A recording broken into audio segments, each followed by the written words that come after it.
राजेश एक सफल बिजनेसमैन था जो हमेशा अपने काम के सिलसिले में एक शहर से दूसरे शहर यात्रा करता था। एक बार उसे देर रात काम के बाद अपने गांव लौटना था। रास्ते में भारी बारिश होने लगी और उसकी गाड़ी खराब हो गई। अंधेरी सुनसान सड़क पर उसे दूर एक पुरानी सराय नजर आई।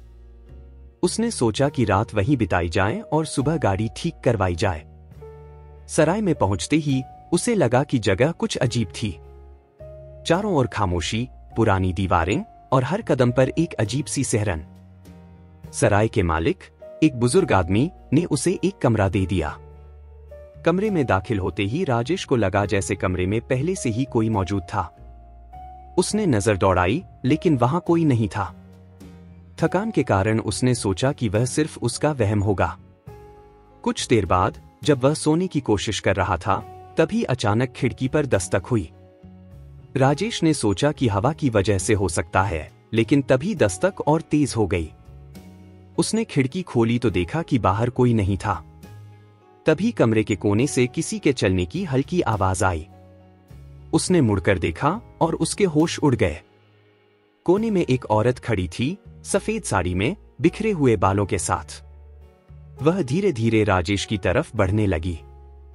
राजेश ने डर के मारे दरवाजा खोलकर भागने की कोशिश की, लेकिन दरवाजा जैसे जाम हो गया था। तभी औरत ने फुसफुसाकर कहा, तुम यहां से बच नहीं सकते।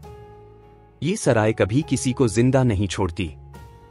डर के मारे राजेश की हालत खराब हो गई थी। उसने हिम्मत जुटाकर कमरे की दूसरी खिड़की से छलांग लगा दी और सराय से बाहर भागा।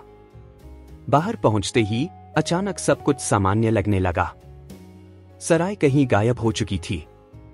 सुबह होते ही राजेश ने गांव के लोगों को इस सराय के बारे में बताया।